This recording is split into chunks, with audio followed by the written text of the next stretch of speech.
en el 9º Congreso Internacional de la Lengua Española. El panel se llama La lengua española como vehículo para el conocimiento de lenguas originarias. Estamos con un grupo de personas de varias partes del mundo. Empecemos con Ladislao Alcaraz de Silvero, de Paraguay, quien es miembro de la Academia de la Lengua Guaraní del Paraguay. Desde agosto del 2013 es titular de la Secretaría de Políticas Lingüísticas, dependiente de la Presidencia de la República del Paraguay. Magíster en Lingüística Aplicada y en Educación, docente en Educación Superior, en especialidades de Lingüística, Lengua Española y Lengua Guaraní.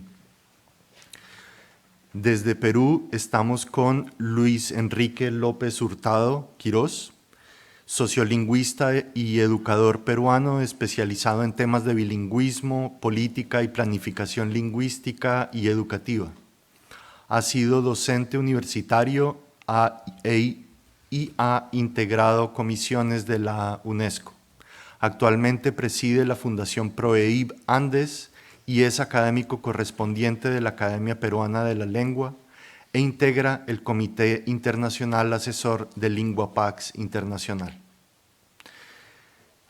Ángel Marcelo Ramírez, de Ecuador, pertenece al pueblo Palta de la provincia de Loja. Es doctor en Ciencias de la Educación por la Pontificia Universidad Católica del Ecuador, miembro de la Comisión Gestora de la Universidad Intercultural de las Nacionalidades y Pueblos Indígenas, Amautaihuasi, y está encargado del Vicerrectorado de Investigación y Vinculación. Y tenemos a la coordinadora de este panel, a Patricia Stambuk, de Chile, periodista de la Universidad de Chile, escritora, investigadora de memorias históricas contemporáneas, vicedirectora de la Academia Chilena de la Lengua. Especialista en política y cultura en medios escritos, televisión y radio. Ejerció la cátedra de periodismo interpretativo en la Universidad Católica de Valparaíso. Es autora de 9 libros e integra el Consejo Superior de la Universidad de Magallanes y preside el Centro de Estudios del Estrecho de Magallanes, el cual fundó en 2022. Patricia, adelante. Muchas gracias, Juan Manuel. Saludo a los organizadores, saludo a Cádiz, maravillosa Cádiz, que tan bien nos ha recibido. Saludo al público presente y también a todos los hispanohablantes de todo el mundo que están siguiendo esta transmisión. Haré un resumen general de lo que expondremos en este panel. Sus integrantes abordarán el estado actual de varias lenguas patrimoniales de América, considerando aspectos como la extinción o riesgo de extinción, las reducidas comunidades de hablantes, el bilingüismo, los estudios lingüísticos y sociolingüísticos, los relatos de pueblos originarios y sus dinámicas biculturales y los proyectos de recuperación y revitalización en varios países del continente con sus éxitos y dificultades. Estos análisis nos hablan de las antiguas palabras amerindias y de la Polinesia, el cucama en Brasil, Colombia y Perú, el yagán y Rapanui en Chile, el palta en Ecuador y el guaraní, guaná, manjuí y angaité de Paraguay, sonoras voces de América en una estrecha vinculación con la lengua española. A continuación, mi ponencia. Todas las lenguas nativas del mundo representan a culturas únicas con identidades irrepetibles. Algunas se han salvado, no hay otra forma de decirlo, y siguen conviviendo con idiomas dominantes como el nuestro, el español, en cada área geográfica. Otras rememoran mundos extraviados o definitivamente perdidos. Me referiré a 2 lenguas muy singulares sabiendo que todas lo son, pero el Mananga Rapanui de Isla de Pascua es la más aislada del planeta en términos geográficos. Y el Yagan Kuta es la más austral del mundo, de la Patagonia, de donde yo procedo. Ambas son insulares. La primera se salvó de desaparecer casi milagrosamente cuando la población se redujo a 1 centenar de personas en Isla de Pascua. La segunda no tuvo ese privilegio y acaba de extinguirse, junto con la partida de su última hablante, mi querida amiga Cristina Calderón, a quien dedico estas palabras. Es una historia triste y repetida en nuestra América del Sur y en esta tierra que compartimos, aunque nuestras palabras aquí y allá vayan teniendo tan distinto destino. Nos preguntamos hoy, porque es una pregunta, si ha sido la lengua española un vehículo para conocer las lenguas indígenas. Sin duda, en muchos casos en América ha habido y sigue habiendo un gran aporte de lexicógrafos, lingüistas y gramáticos para llevarlas a la escritura y estudiar las palabras de estos pueblos antiguos, como me gusta nombrarlos. Sin embargo, respecto de los pueblos Yagán y Rapa Nui, los primeros esfuerzos significativos de recopilación y estudio han provenido desde otras lenguas, como el Diccionario y Gramática Yagán Inglés de Thomas Bridge de 1865, una pieza clave que alcanzó a reunir 32.000 vocablos yaganes, cuando nuestro diccionario de la Real Academia Española contaba en 1869 con 60.000 voces. Respecto al pascuense o Rapa Nui, el estudio temprano más acucioso es el de Sebastián Engler, sacerdote, lingüista y etnólogo alemán. Mi especialidad son las memorias con fuentes primarias. El vínculo con Rapa Nui y yaganes ha sido inevitablemente a través del español, dándose por descontado que los informantes o relatores de las memorias lo hablarían en sus interesantes variedades dialectales, puesto que yo no hablo sus idiomas. Se trata de comunidades biculturales, la española americana continental por un lado y las propias por el otro. Ambos pueblos se han sentido quebrantados durante décadas con la pérdida de sus lenguas, conscientes de los graves efectos para sus comunidades. Estudiarlas no era mi objetivo, no soy lingüista. Escribo sobre hechos de sus culturas ocurridos en el siglo XX y que por lo general tienen que ver con situaciones muy sensibles y dramáticas. Reconstruyo sus historias en determinados periodos y con las voces de los protagonistas y testigos de lo que relatan. Como escribían los notables cronistas españoles de la colonización en Chile, lo que por mis ojos vi y por mis pies anduve. Mi primera investigación con yaganes fue en los años 70. Su territorio está situado al final de América del Sur, entre el canal Beagle y el Cabo de Hornos, mi segunda patria, o tercera, no sé cuántas llevo. La única entrevistada era Rosa Yagán, nacida a fines del siglo XIX. Ella decía palabras como Akainij, Huatua, Hualapatuj, Cayowala, Kashpij, Akar, Argua y algunas tan curiosas como Ajká, que en yagán equivale a nuestro ay o ayayay como expresión de dolor. Todo en medio de un esforzado relato en español que por su especial sintaxis adquiría un ritmo para mí casi poético, en especial cuando nombraba a los topónimos. Eran vocablos que representaban acontecimientos, objetos o creencias de su pueblo y de ningún otro. Una visión de mundo muy ligada a su lengua. Rosa era capaz de traducir, pero inevitablemente al contar un mito o una historia de la vida diaria recurría al yagán, su lengua. También podía hablar y entender un inglés básico porque había vivido en las misiones anglicanas en su región.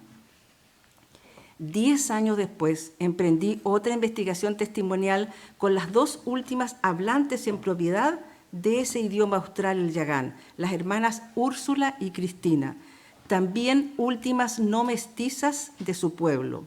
No había frases en yagán en sus relatos y surgían pocas palabras en su lengua en el curso de cada conversación. Ellas tenían plena capacidad de expresarse en español y traducían a su lengua solo cuando yo se lo solicitaba. Eran yaganas hasta la médula y hablaban perfectamente su idioma, pero solo entre ambas. Sabían que nadie después de ellas lo hablaría. Su contacto con hispanoparlantes había sido constante y parecían haberse acostumbrado a relatar lo propio sin pensar en yagán. Un real, creo yo, bilingüismo. Fue similar la experiencia con la cultura Rapa Nui en dos sucesivas investigaciones en la isla de Pascua, o Easter Island, como se le conoce también. La primera fue a partir de 2007, con 30 informantes ancianos, la mayoría de ellos con escasa o nula instrucción, y con una variante dialectal del español muy particular en la que a menudo sí utilizaban palabras en su idioma en las conversaciones sin que por ello dejara de ser un relato en español. Su lengua áspera y esencial había sobrevivido a la dramática reducción de la población isleña desde unas 15.000 personas hasta solo 112 personas, después de los asaltos de los buques esclavistas entre 1859 y 1862.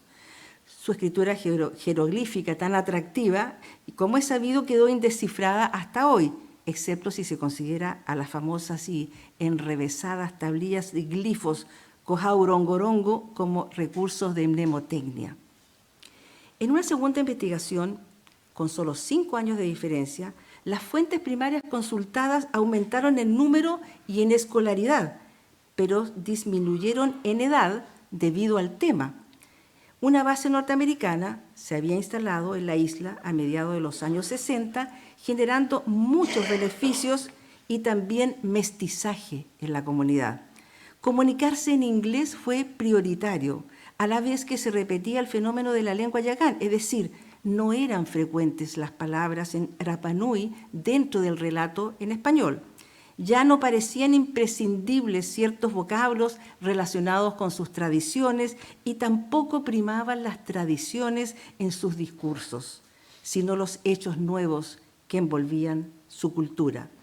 La visión de mundo y la lengua con que la explicaban se acercaban mucho más hacia lo continental, es decir, hacia lo netamente chileno. ¿Cuál es el estado actual del yagán? No hay hablantes en la comunidad insular ni continental. Una nieta mestiza de quien fuera hasta febrero de 2022 la última hablante y que vive en Alemania, lo estudia con uno de los 2 lingüistas extranjeros que dominan el idioma. Ella ha hecho circular algunos pequeños textos de palabras y frases de uso cotidiano. Sobre el Bananga Rapa Nui, Paul Kievet, autor de A Grammar of Rapa Nui, reduce su uso a 1.000 hablantes de una población actual de unas 7.000 a 8.000 personas, aunque un 40% proviene de Chile continental. Otros investigadores consideran cifras entre 2 y 3.000 hablantes. Muchos de los Rapa Nui son plurilingües. Hablan francés, español, Rapa Nui e inglés. Y su lengua vernácula se caracteriza por un gran sincretismo. Tiene préstamos del tahitiano, mahatu, corazón, querida, del francés bonui, por buenas noches, del inglés puka, por libro, de book, y del español tatane, por satán.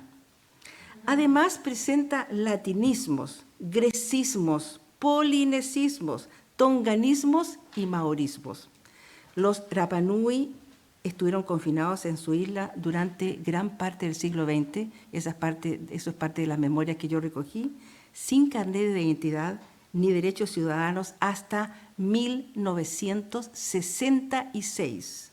Y hoy son grandes viajeros y a la vez interactúan con turistas de todo el mundo. Ello explica estos cambios en su lengua. La interculturalidad bilingüe guiada por el Estado no ha dado resultados. En su caso, la comunidad reconoce que la familia es el motor de la revitalización, como en muchas partes o en todas. En los colegios definidos como bilingües, no hay profesores bilingües.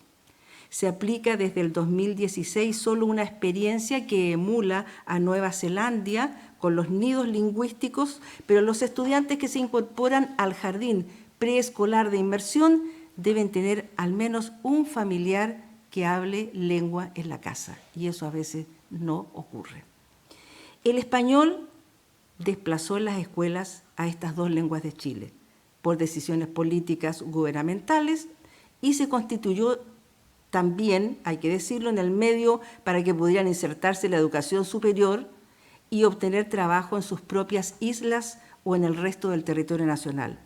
El mestizaje fue muy gravitante para dejar de hablarlo en familia. En Chile, solo una lengua nativa dejó sus huellas en muchas palabras que hoy están incorporadas a nuestro español cotidiano y también están en el DLE, el Diccionario de la Lengua Española. Es el mapudungún, lengua de los mapuche, con palabras como cahuín, charquicán, chaucha, choclo, copucha, curanto, guata, huincha, pololo, poncho, pucho, guarén, quiltro, ruca o ulpo.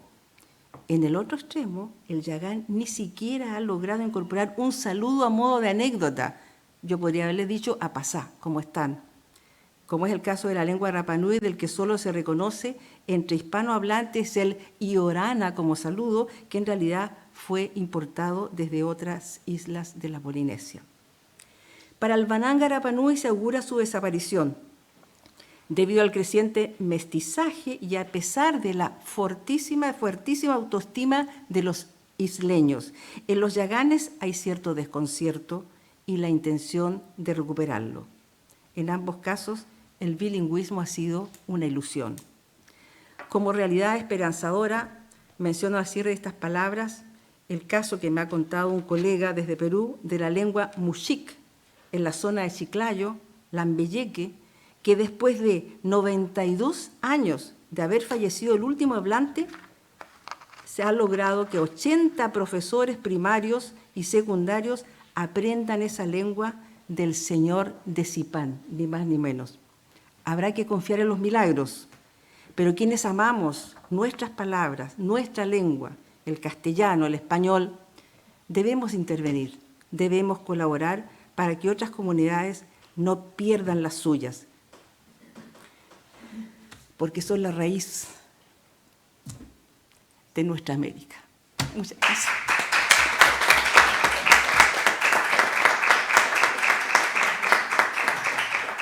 Son la raíz de nuestra América y desde América el mensaje es de la isla Alcaraz de Paraguay. Por favor. Pomo maiteiro magmava pepe y me vaco ape jamagmaña derechaja ñanenenduva o paitejendaru pico y ari. Les saludé en guaraní, les agradecí la presencia a todos ustedes y a quienes están asistiendo a través de la transmisión. Bueno, voy a hablar del uso del español en la descripción del guaraní y otras lenguas originarias del Paraguay. La lengua española, como todos sabemos, es una de las lenguas que ha llegado a América y que desde su llegada ha entrado en contacto con las lenguas locales desde entonces hasta la actualidad. En el Paraguay es una de las lenguas oficiales junto con el guaraní, que es una lengua heredada de los pueblos originarios con el mismo nombre, y el español es también una lengua vehicular, así como el guaraní, entre los pueblos originarios y la sociedad nacional no indígena, además de ser una lengua internacional que goza de gran prestigio en la región. En la rica diversidad lingüística del Paraguay, además del extendido bilingüismo guaraní-español, destacan las 19 lenguas de los pueblos indígenas integradas en 5 familias lingüísticas. 6 de estas lenguas se hallan en serio riesgo de extinción. La producción del conocimiento sobre las lenguas originarias se realiza casi exclusivamente en español, a excepción de la lengua oficial guaraní, que se halla en pleno proceso de estandarización y de planificación de su uso en el ámbito formal. Las instituciones dedicadas a producir conocimiento sobre las lenguas originarias, entre ellas la Secretaría de Políticas Lingüísticas, SPL, como conocemos, la Academia de la Lengua Guaraní, instituciones de educación formadoras de especialistas en lengua guaraní, en las últimas décadas se han ocupado en generar y divulgar conocimientos sobre diferentes aspectos del sistema lingüístico, así como sobre la gestión realizada en guaraní. Y este es un avance. Las publicaciones que resultan de estos trabajos emplean ambas lenguas oficiales, entonces cada vez más es extendido el uso del bilingüismo para la producción y la publicación sobre la lengua guaraní. Siempre, ¿por qué no se opta por el monolingüismo guaraní? Porque siempre se está pensando en el potencial lector y se le quiere facilitar el acceso a través del español. Creo que tengo por aquí algunos ejemplos de publicaciones recientes. Mencionamos la gramática guaraní, es una producción de la Academia de la Lengua Guaraní, Guaraní Ñe'etecuá. Como ven ustedes, es un texto bilingüe. Asimismo, orientaciones básicas para la escritura guaraní, Yesare Corá, Omoprendaba Yehaipí Guaraní Ñe'eme. Un estudio titulado Nombres propios en guaraní adoptados por la población paraguaya actual, Teratee, Guaraní Oyeporuba, Coanga Paraguayretame, es de la Secretaría de Políticas Lingüísticas. Y la memoria del tercer seminario internacional sobre traducción, terminología, lenguas minorizadas, Ñe'easá, Ñe'etecuá, Atija, Ñe'e, Oyejecobeyo, Píbarejeguá, Amandayembo, Japijá, Oitajapetetanguá, Japitaguá, es de una publicación de CONACYT, es el Consejo Nacional de Ciencia y Tecnología, y una fundación Ubumarae, que tenemos allí las fotos de las tapas de estas publicaciones. Si bien se cuenta con estos ejemplos, persisten las publicaciones monolingües en español, como el estudio Uso del guaraní en la función pública, una aproximación desde la perspectiva de los organismos y entidades del Estado, o el guaraní hoy, una aproximación desde su lexicología, de María Gloria Pereira de Jaquet. La obra anterior es de la Secretaría. Entonces vamos notando que cuando se trata del guaraní, las publicaciones pueden ser bilingües, aun cuando siguen algunos autores publicando solo en español los conocimientos generados sobre esta lengua oficial del Paraguay. Respecto de los estudios realizados sobre las demás lenguas originarias, sea sobre su sistema lingüístico propiamente, sea sobre la situación lingüística de las comunidades de hablantes, podemos afirmar que el español es la lengua utilizada predominantemente por los investigadores, lingüistas, antropólogos, etnolingüistas. Nosotros aquí vamos a hacer referencia a 3 lenguas, que son las que corren serio riesgo de extinción, de las 6 que les había mencionado, de las que se está ocupando la Secretaría de Políticas Lingüísticas. Todas las lenguas indígenas del Paraguay son lenguas minoritarias. La población indígena de Paraguay es menor al 2% respecto del volumen poblacional total. Así que son comunidades con escasa población y peor aún, con escasos hablantes de sus lenguas propias. ¿Qué se registran en las lenguas originarias? Se registran los saberes ancestrales, tradicionales, como los relatos de los hablantes, especialmente de los abuelos, sobre historia de los pueblos, sus mitos y creencias, pautas y prácticas culturales, entre otros contenidos propios. Estos estudios realizados sobre las lenguas originarias en serio riesgo de extinción, que son los que vemos allí, sobre la lengua guaná, manjuy y angaité. De estas lenguas se describen habitualmente aspectos fonético-fonológicos, su representación ortográfica, su morfosintaxis y aspectos léxico-semánticos con la finalidad de publicar diccionarios habitualmente bilingües o multilingües.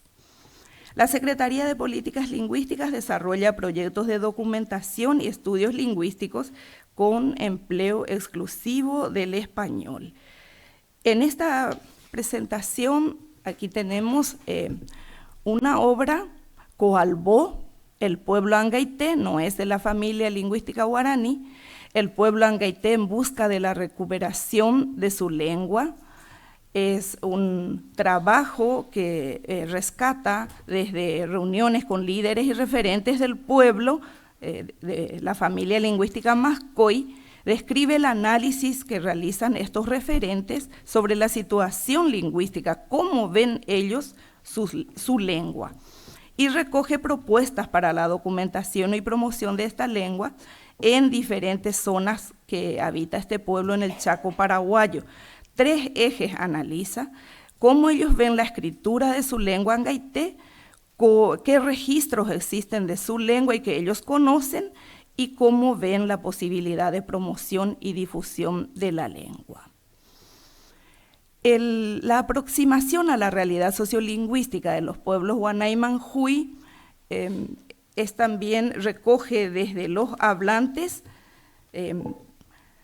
la percepción que ellos tienen en 6 comunidades del pueblo Manjui y en la única comunidad de Guaná, Río Apa, recoge la percepción que ellos tienen sobre la vitalidad de sus lenguas, cuál es el nivel de uso en los espacios de recreación, en sus horas libres, en el ámbito escolar, en el ámbito comunitario, y es el resultado de este sondeo acerca al uso de la lengua en diferentes situaciones comunicativas que dan cuenta del desplazamiento de la lengua propia a favor, en muchos casos, del guaraní, especialmente cuando se trata del pueblo guaná, que es la lengua en estado crítico. En Paraguay teníamos 4 abuelas, hoy quedan 3 abuelas que guardan en su memoria esta lengua, así que la situación es crítica. Ellos encontraron, o sea, lo que deja este estudio es que la comunidad guaná habla guaraní, guaraní paraguayo, como nos dicen los otros pueblos guaraníes.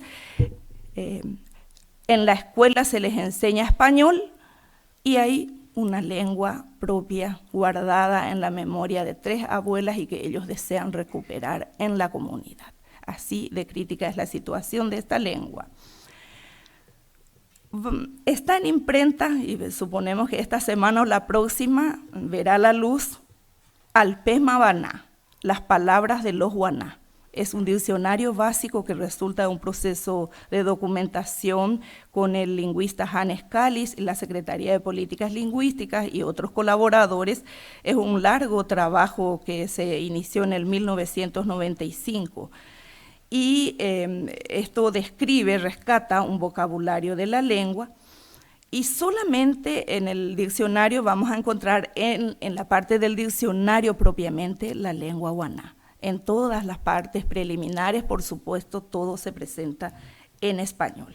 Bueno, para ir cerrando, afirmamos que el español es la lengua predominante en los estudios lingüísticos y sociolingüísticos que se generan y en la divulgación de los conocimientos sobre lenguas originarias. Actualmente el guaraní extiende su uso para esta finalidad. Y no podemos dejar de señalar la gran brecha existente entre el potencial del español como lengua de las ciencias y la reducción del potencial de las lenguas originarias a un valor simbólico. Están presentes en los títulos de las publicaciones, lemas, entradas de diccionarios. Sin embargo, su empleo es casi nulo como instrumento para divulgar conocimientos generados sobre lenguas minoritarias y minorizadas. Con frecuencia afirmamos que la lengua es la expresión de la identidad y del poder y que incide en todos los ámbitos de interacción en que incurrimos las personas, incluido el de las ciencias. Lamentablemente esto no se aplica cuando hablamos de lenguas originarias, cuyos hablantes pueden hacer oír su voz desde la oralidad con conocimientos propios, genuinos, originales, pero no generan ni pueden referir conocimientos científicos sobre su propia lengua.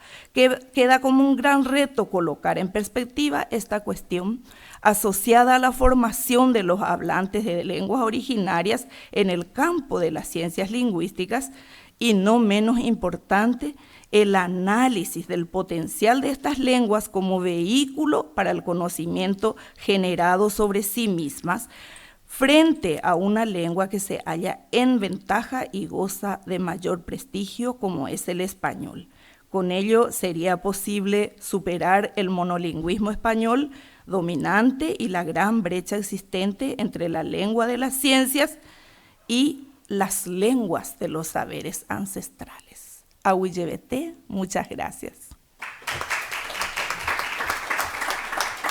Gracias a la Isla Alcaraz de Paraguay. Ahora invito al doctor Luis Enrique López de Perú a presentarnos su ponencia. Muchas gracias, Patricia. Muchas gracias a los organizadores por haberme tomado en cuenta para este panel. Yo me voy a referir al papel del castellano en la recuperación y revitalización de las lenguas amerindias. Y voy a partir de una experiencia concreta desarrollada con comunidades cucamas que están en Brasil, en Colombia y en el Perú, como señaló Patricia, para luego extrapolar algunas ideas más generales. Así que comienzo con los cucama y pues les digo que los cucama, cocama o cocama, dependiendo de en qué país se encuentran, cambia la denominación del pueblo, es uno de los 826 pueblos indígenas de América Latina y uno de los aproximadamente 110 pueblos transfronterizos. Destaco el carácter transfronterizo porque pocas veces se les presta atención desde una perspectiva transnacional a los pueblos transfronterizos. Si se trata, por ejemplo, del quechua, se hacen políticas lingüísticas para los quechuas en el Perú, para los quechuas en Bolivia, para los quechuas en Ecuador, pero sin tomar en cuenta su carácter transnacional y el hecho que esta lengua, por ejemplo, atraviesa 7 estados latinoamericanos distintos. Entonces, volviendo al cucama, los cucamas fueron contactados inicialmente en 1577, cuando vivían en las márgenes del río Ucayali en el Perú. Hoy su vida discurre entre 3 estados nacionales, Brasil, Colombia y el Perú, y habitan comunidades rurales y también barrios periurbanos y urbanos de ciudades como Tabatinga y Manaos en Brasil, Leticia en Colombia e Iquitos en el Perú. Su población es reducida. En Colombia serían unos 2.000, en el Perú 10.762 y en el Brasil 14.314, según los datos oficiales de los estados respectivos, los cuales podrían ser al menos interrogados y no contestados a partir de las experiencias concretas que se desarrollan con ellos. Hasta solo hace pocas décadas se creía que no quedaba más población cucama. De hecho, en el Perú se los consideraba mestizos y ribereños por sus lugares de residencia en las orillas de los ríos amazónicos. De allí que un investigador los denominara los nativos invisibles, ¿sí? En el Perú se estima que la población cucama es mayor a la que registran los datos censales. De hecho, el Ministerio de Cultura da cuenta de 21.658 cucamas y no de 10.762 como dice el censo. La frontera no es óbice para que los parientes cucama, cocama o cocama de los 3 países se comuniquen e intercambien productos e información, aunque se reconocen distintos modos de entender la identidad cucama. No me puedo detener en ello, en aras del tiempo. Su lengua pertenece a la familia tupí-guaraní, noticia para Ladislau, recibe el mismo nombre del pueblo en Brasil. En Colombia se la denomina cocama cocalmilla y en el Perú cucama cucamiria. El cucama se encuentra en serio peligro de silenciamiento, pues la niñez, las y los jóvenes y mucha población adulta tiene hoy al castellano, sea como lengua materna como aquella de uso predominante. No hay evidencia de uso, ni siquiera como segunda lengua, en ninguna comunidad del Brasil. En Colombia tendría algunos pocos adultos que conocen parcialmente el cucama, y en el Perú habría entre unos 1.200 y 2.000 personas que la aprendieron a hablar y que la consideran su lengua materna, aun cuando muchos de ellos la hayan o la estén adquiriendo como segunda lengua. Pese a su reducido número de hablantes, al menos en el Brasil y en el Perú, los cucama están emprendiendo acciones para recuperar y revitalizar la lengua de sus mayores. En el Perú, producto de la Agencia de Adolescentes y Jóvenes Cucama, por diversos medios, incluyendo el uso de una estación de radio local, Radio Ucamara, La música y la canción se han convertido en medios a través de los cuales los jóvenes Cucama, rapeando, reclaman su lengua patrimonial y retoman su identidad indígena cuando sus padres y mayores habían ya sido considerados mestizos ribereños hispanoparlantes por décadas.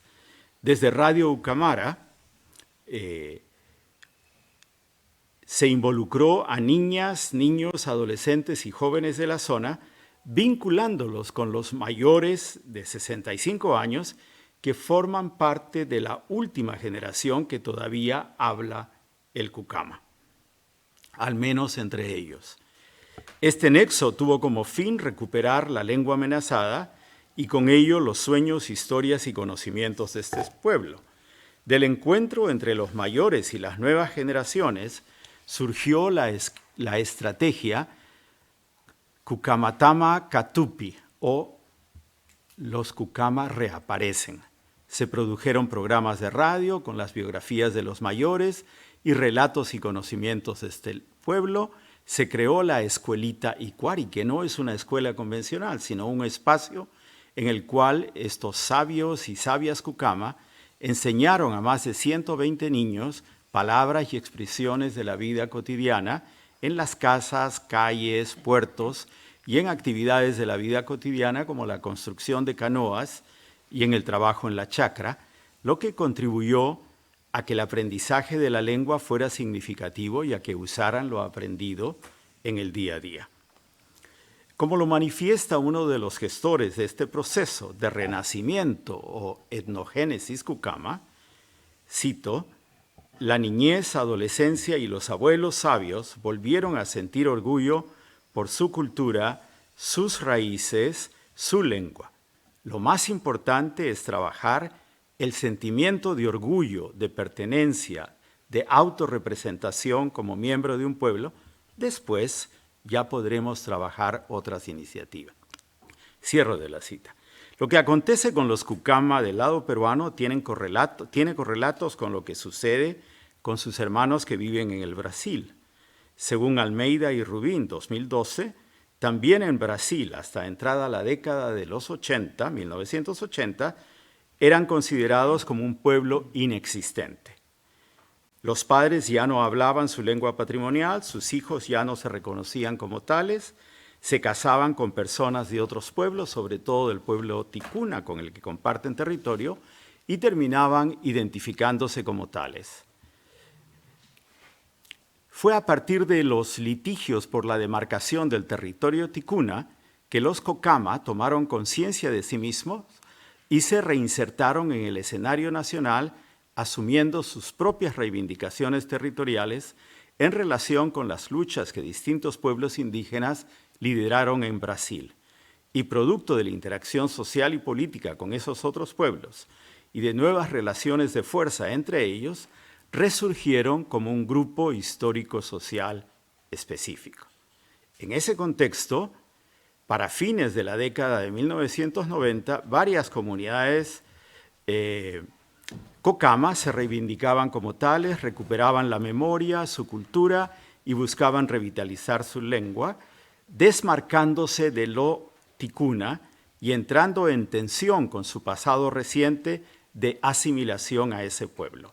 Recurrieron a una infinidad de técnicas como cartografías sociales, realización de asambleas, viajes para conocer otros pueblos Cucama, entre ellos pasaron al lado peruano, y la acción de los mayores fue determinante en ese proceso de resurgimiento identitario y de recuperación, vitalización y fortalecimiento de su lengua patrimonial.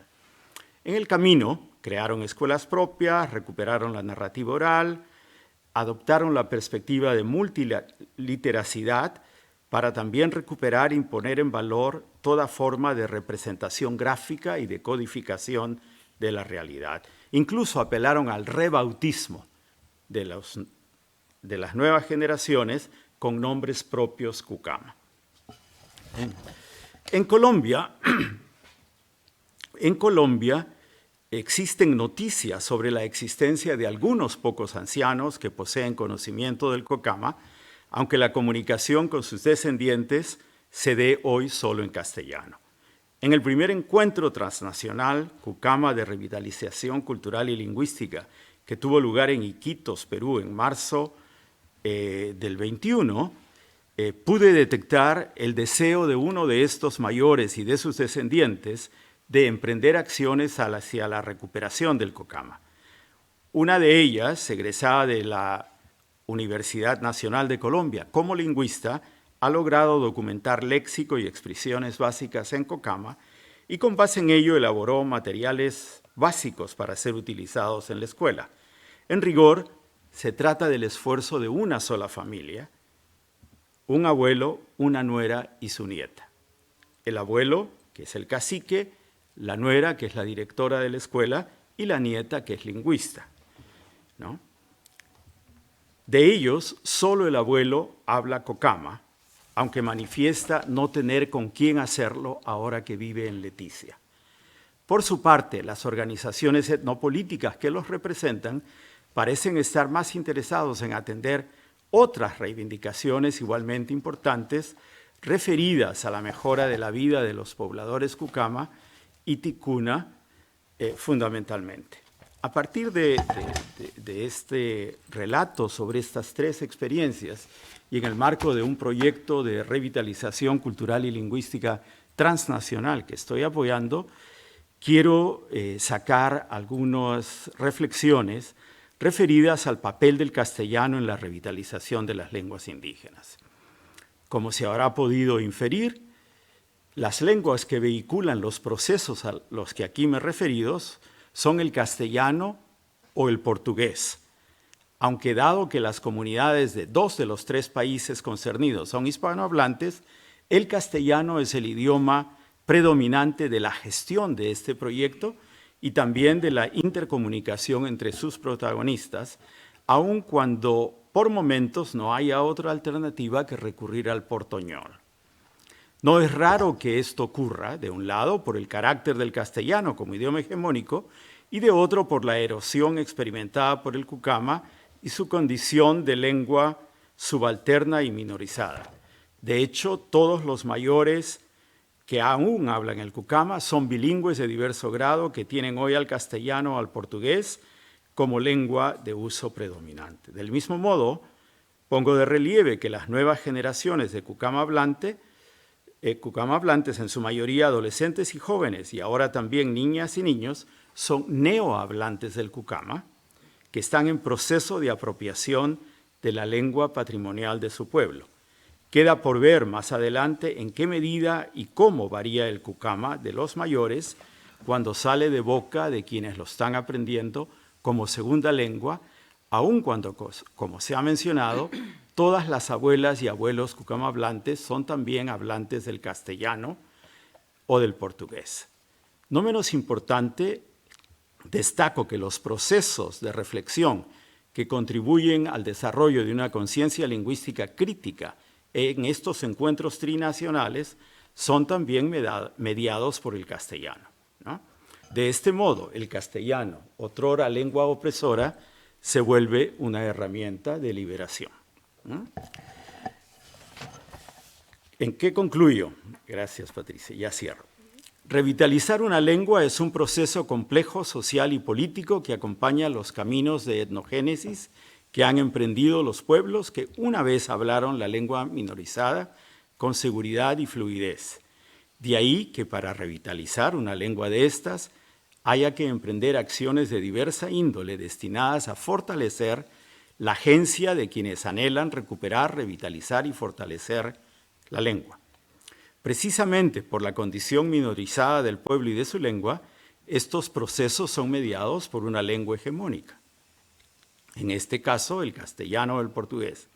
En tales contextos, los procesos de revitalización constituyen espacios de interacción multilingüe y multidialectal. En el caso aquí presentado, la comunicación discurre en Cucama, castellano, castellano amazónico, portugués y también en portuñol.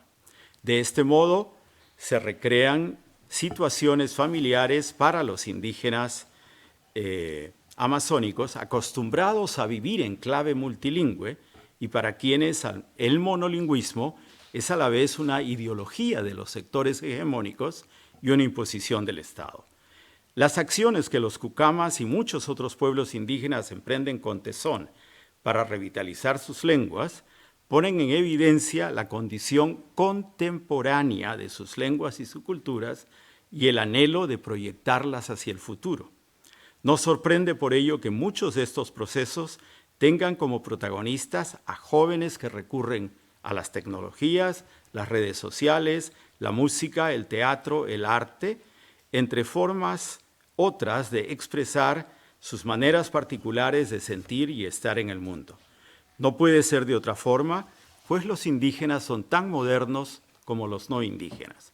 La cuestión es que su modernidad se construyó de manera distinta a la nuestra, la hegemónica, y en un contexto en el cual sus culturas fueron subvaloradas y sus lenguas fueron oprimidas por el castellano o en este caso el portugués. De toda esta experiencia y de las experiencias que considero se vienen desarrollando en el campo de la revitalización cultural y lingüística, cabe poner en cuestión si seguiremos recurriendo a nociones como lengua materna, lengua ancestral, segunda lengua, enseñanza de lengua materna, enseñanza de segundas lenguas, literacidad y entre ellas también las de tradición y modernidad, al menos cuando se habla de sociedades indígenas en América Latina.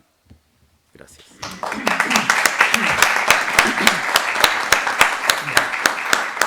Muchas gracias al doctor Luis Enrique López. Invito ahora a presentar su ponencia al doctor Ángel Ramírez de Ecuador.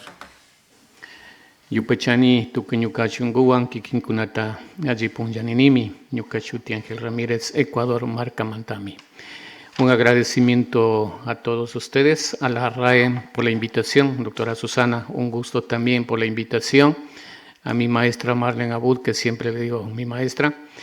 Y por otro lado, quiero presentar en esta mañana, en esta tarde, mañana para mi país, el tema que nos trae sobre las realengas, que es un tema que tiene una perspectiva de lo que yo le llamo la interculturalidad histórica.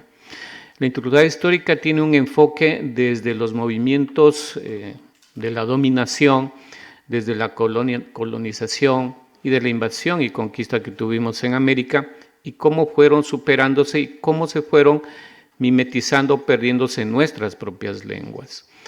Por otro lado, también el tema de la interculturalidad desde el multilingüismo, donde ninguna lengua es superior a ninguna, sino que todas son iguales, y en ese sentido, como Universidad Intercultural de los Pueblos Indígenas Amauta y Huasi del Ecuador, estamos trabajando en la recuperación y la revitalización de nuestras propias lenguas. En ese sentido, también un agradecimiento a mi universidad. En Ecuador, básicamente, somos 14 nacionalidades indígenas que llamamos y somos 14 lenguas. Y de las lenguas que están vitales son varias en la costa, en la Amazonía y en la zona andina. Pero particularmente quería traer un caso especial que es el caso de mi pueblo, el pueblo Palta, una lengua que se puede decir que fue extinguida, pero nosotros nos mantenemos como una identidad originaria y en donde el tema de las realengas tiene un gran aspecto. Entonces, ¿qué entendemos por realengas? Y eso es importante. Hay una primera acepción de las realengas que tiene nuestra Real Academia de la Lengua Española, en que lo define como un pueblo que no era de señorío ni de las órdenes. Esto viene a ser básicamente, tenía una jurisdicción muy propia, es decir, en donde usted podía vivir sus propias costumbres, sus propias tradiciones y podía también su propia lengua poder hablar en ese territorio. Otra acepción importante es aquel término de la real ganancia, es decir, que en este territorio uno tiene tributos o tiene usufructos por la utilización de esta tierra. Otra acepción importante es la real legua.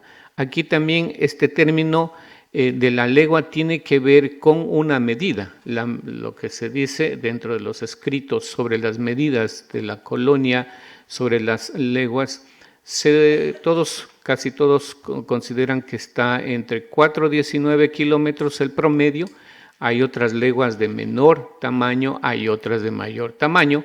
Esto dependía también de la orografía de los terrenos en donde estaban nuestros territorios originarios.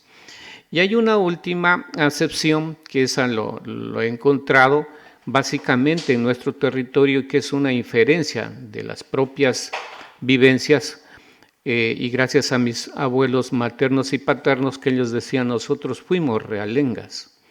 Y ahí la palabra realenga tiene una acepción como real más lengua, es decir, que en este territorio, si bien era una autodeterminación donde se podría vivir la cultura, sin embargo se enseñaba la real lengua española. Y ahí los pueblos originarios tuvimos otra forma de autoidentificarnos sin dejar de ser pueblos originarios. Aprender el español sin perder, digamos, las tradiciones y costumbres, si bien la propia lengua lo habíamos perdido. Y en ese sentido, para nosotros es importante también analizar cuáles fueron las leyes de Indias sobre el tema del español. En esto hay varios documentos. Aquí mismo está el Archivo Histórico de Indias en Sevilla.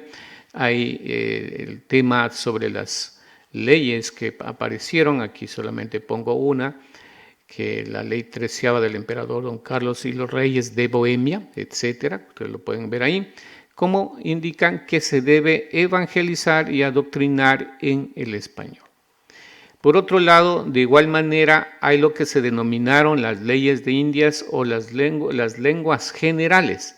Las lenguas generales fueron las lenguas mayoritarias, como el quichua, el quechua, el aymara, el náhuatl, el maya, etcétera, en donde la Iglesia lo que hizo fue aprender esas lenguas y evangelizarnos a los pueblos originarios.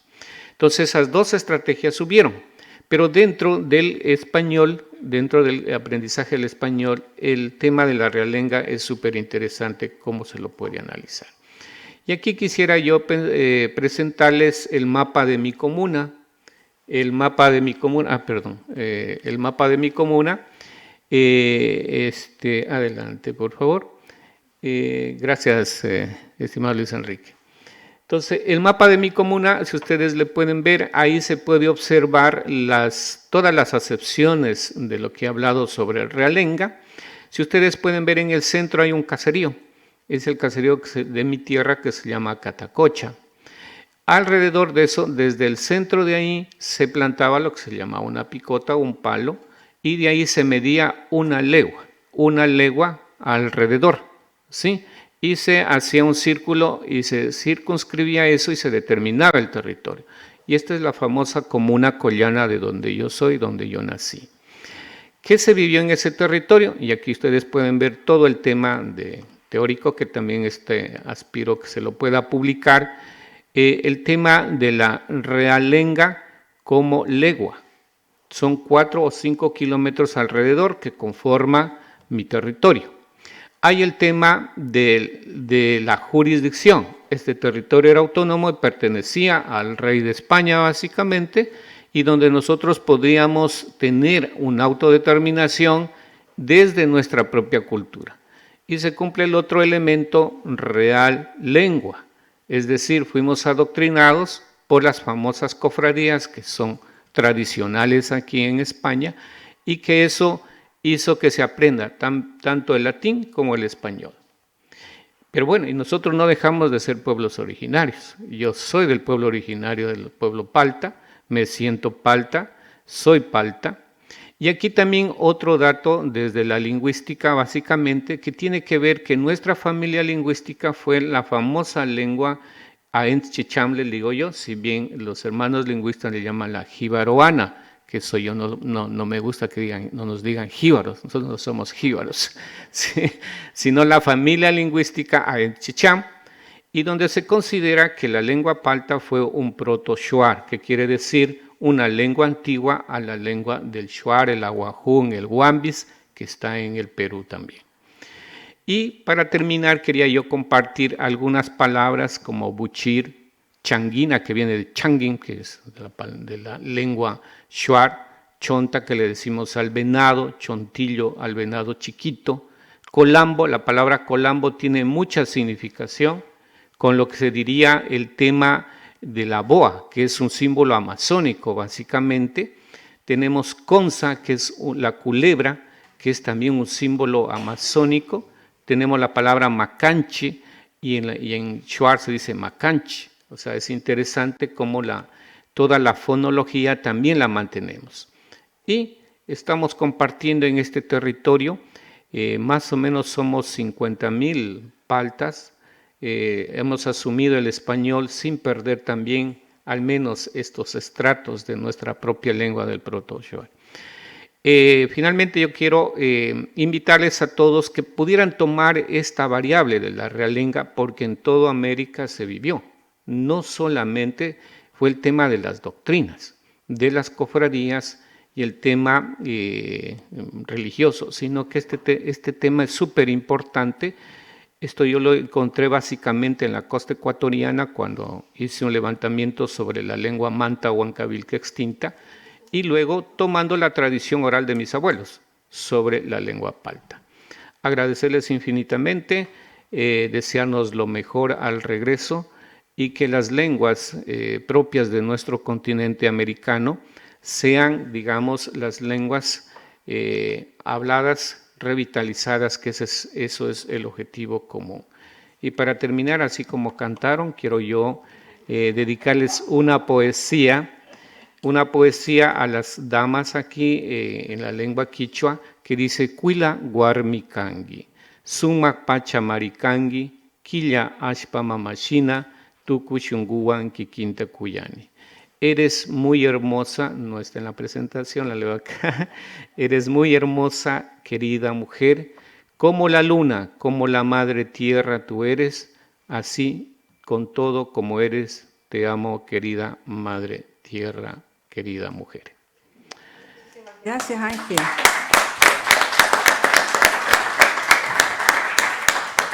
Trataremos de aprender ese poema, aunque sea traducido. Bien, si hay preguntas para hacer los ponentes, adelante, por favor. Ahí viene el micrófono.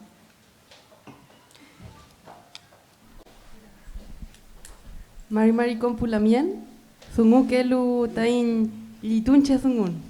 Un saludo a todos los hermanos que hablan nuestras lenguas originarias de América.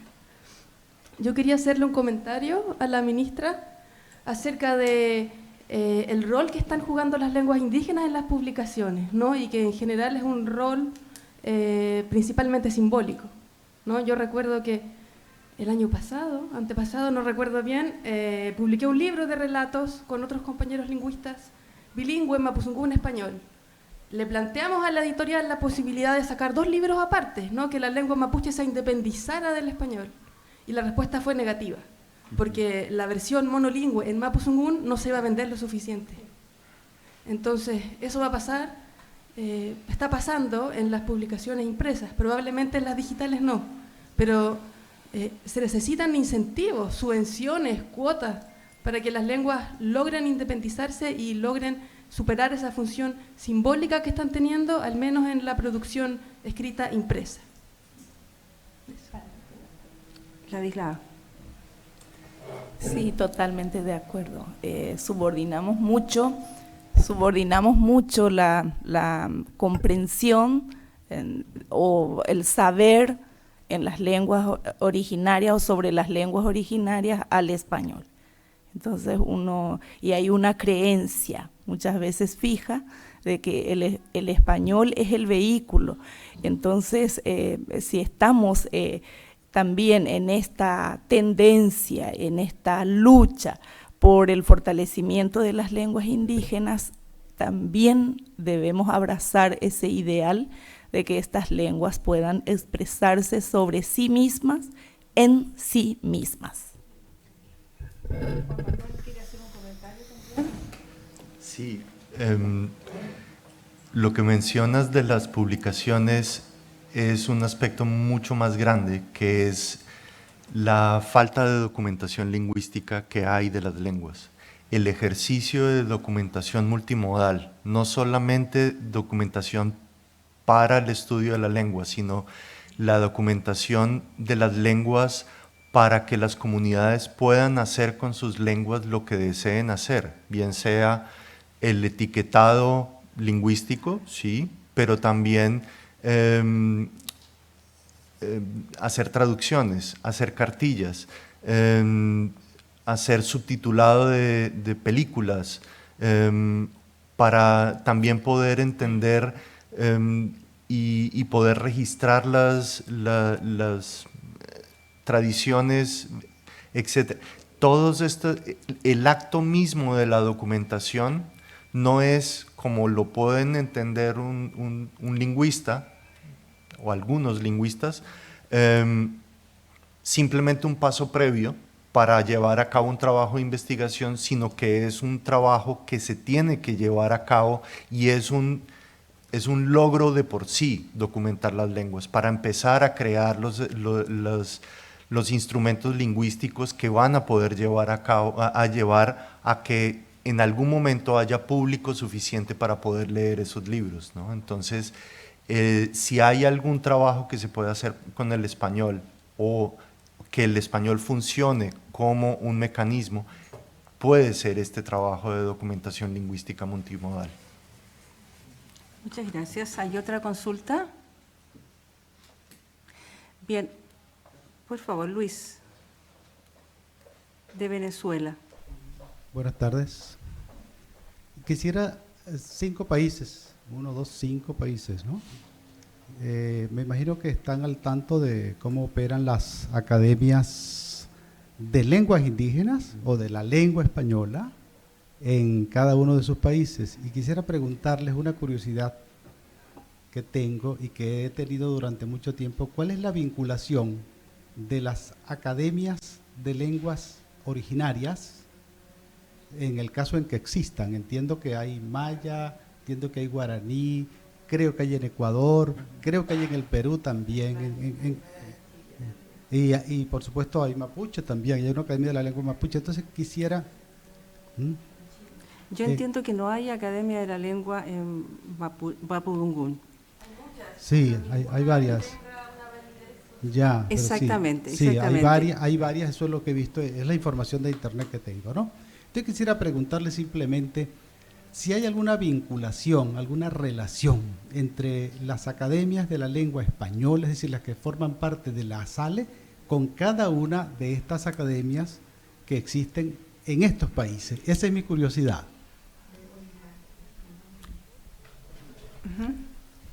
Ahí hay una respuesta. Justamente, me parece muy interesante su pregunta.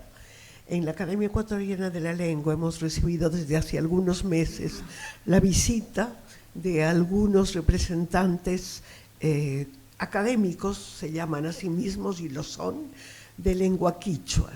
Y nos han pedido colaboración en el sentido de cómo constituir seriamente, no es que no sean serios, quiero decir, cómo constituir de una manera constante, de una manera, una academia para la lengua quichua.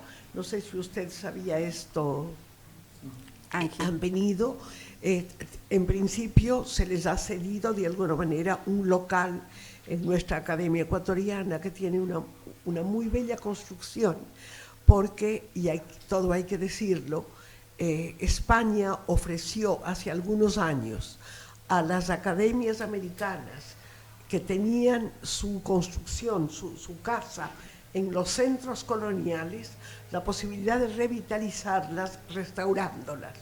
Entonces nosotros, que desde 1905, quiero recordar que la Academia Ecuatoriana es la segunda academia fundada en América, pronto se cumplirán 150 años de nuestra existencia, el año 24 o 25, y nosotros teníamos desde el año 1905 una casa que fue una antigua biblioteca, que luego fue escuela, que luego fue un conventillo, hasta que pudimos recuperar la casa en los años 80 y restaurarla relativamente recientemente, y la hemos recuperado y vivimos ahora como academia en nuestra casa de frente del Templo de la Merced.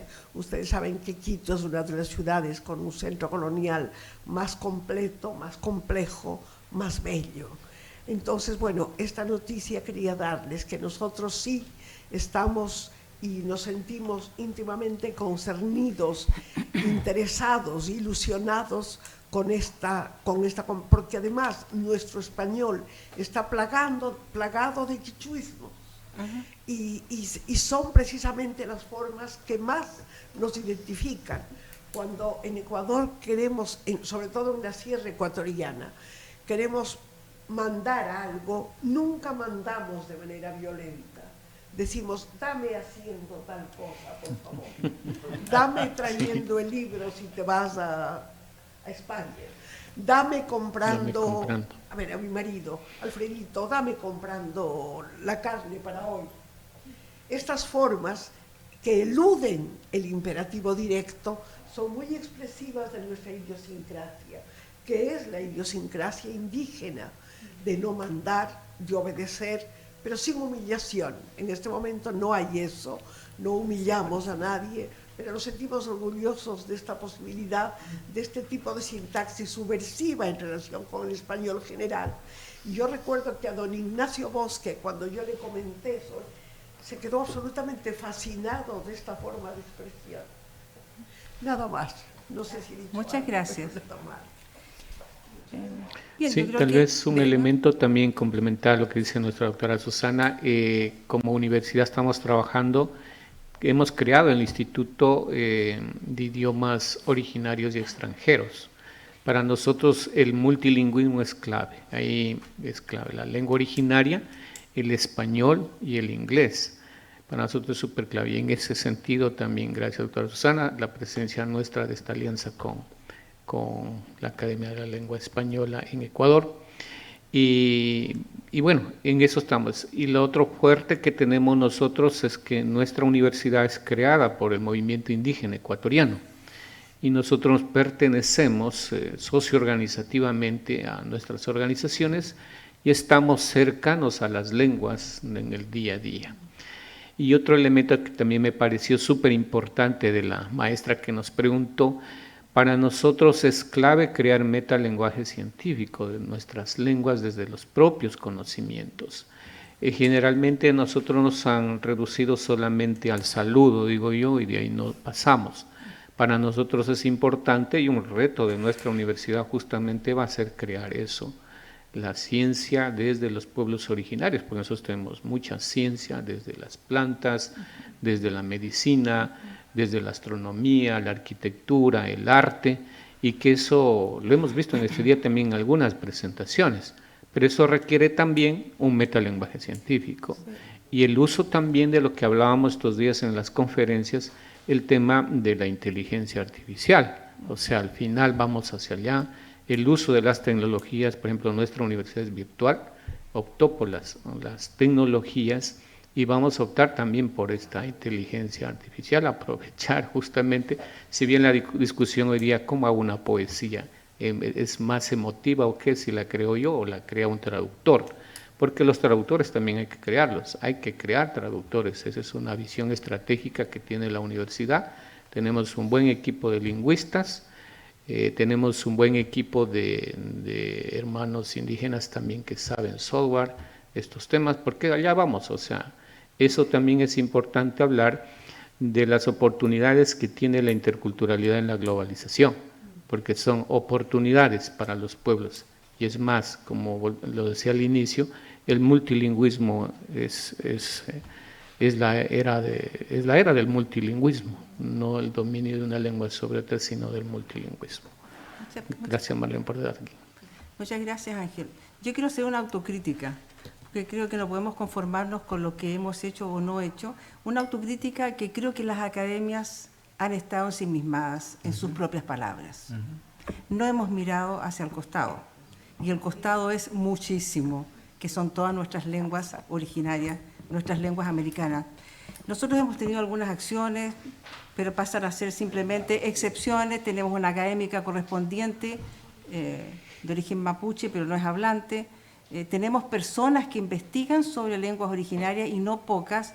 Tenemos personas que publican sobre lenguas originarias como yo, pero hemos hecho un seminario sobre lenguas vernáculas, pero nos falta mucho porque no existe la sensibilidad en general de mirar a estas pérdidas, a estas situaciones de crisis como un problema propio, sino casi como un problema ajeno. Y a eso iban apuntadas mis palabras al final de esta ponencia, en el sentido que tenemos que actuar, tenemos que colaborar.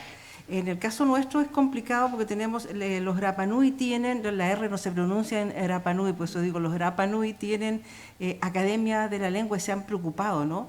Pero yo he querido tener un vínculo, pero es complicado porque viven a una distancia tremenda, ¿no? Están ahí en medio del Pacífico, no es fácil relacionarse, pero tenemos que hacerlo.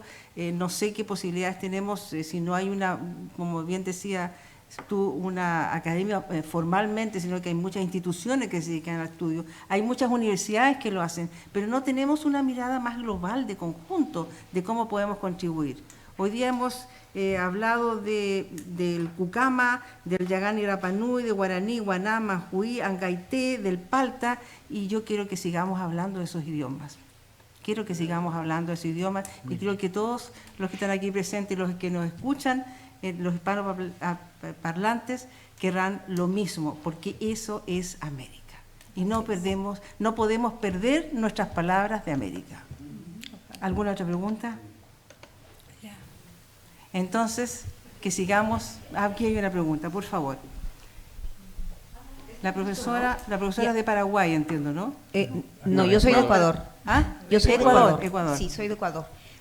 A ver, tenía varias preguntas, pero ya a este momento luego haremos tal vez personalmente, ¿verdad? Solamente yo quería acotar algo a lo que había dicho Susana, que es la directora de la Academia de la Lengua, y es que no solamente se abrió el espacio, yo creo que en este momento hay un cambio en las academias y eso es muy importante tomar en cuenta, ¿no? ¿Verdad? Que el español ha estado y sigue estando matizado, enriquecido por las lenguas indígenas y que además no somos mundos separados. Quizás antes pensábamos, las poblaciones indígenas allá y nosotros aquí. No, estamos tan vinculados cada vez más. Cuando la Academia de la Lengua Quichua en Ecuador, que está ubicada en el centro del país, pidió a la Academia de la Lengua hacer algún trabajo conjunto, por ejemplo, en relación con la escritura. Se abrieron las puertas, pero además se abrió la preocupación, cómo desde la Academia Ecuatoriana de la Lengua Española vamos a trabajar en el sistema de escritura de una lengua de tradición oral. Y eso a mí me parece muy importante, ¿verdad? No es solamente que nos sentemos juntos, sino que aceptemos que son formas de expresarnos distintas. Aquí el compañero habló de la multimodalidad. El momento que tú ves un minuto de una conversación así informal en otra lengua, te das cuenta de todo lo que nos hemos estado perdiendo. Las miradas, cómo marcas el dedo, cómo pides algo, cómo afirmas algo, ¿no? Hay un trabajo estupendo de esto a propósito sobre mujeres bolivianas que están en Argentina. Muy reciente el trabajo. Entonces, ¿cómo eso no conocemos tampoco? ¿Cómo pasamos a la escritura o hacemos una oral y escritura? ¿Cómo trabajamos eso desde afuera? Entonces yo creo que es importante que las academias se abran, pero además que entendamos que son sistemas de comunicación distintos, ¿no? Luego de vivir en la oralidad. Entonces más bien era un comentario que nos abre esta preocupación de a ver cómo hacemos esta relación de interculturalidad, porque solo conversarnos no nos vuelve interculturales.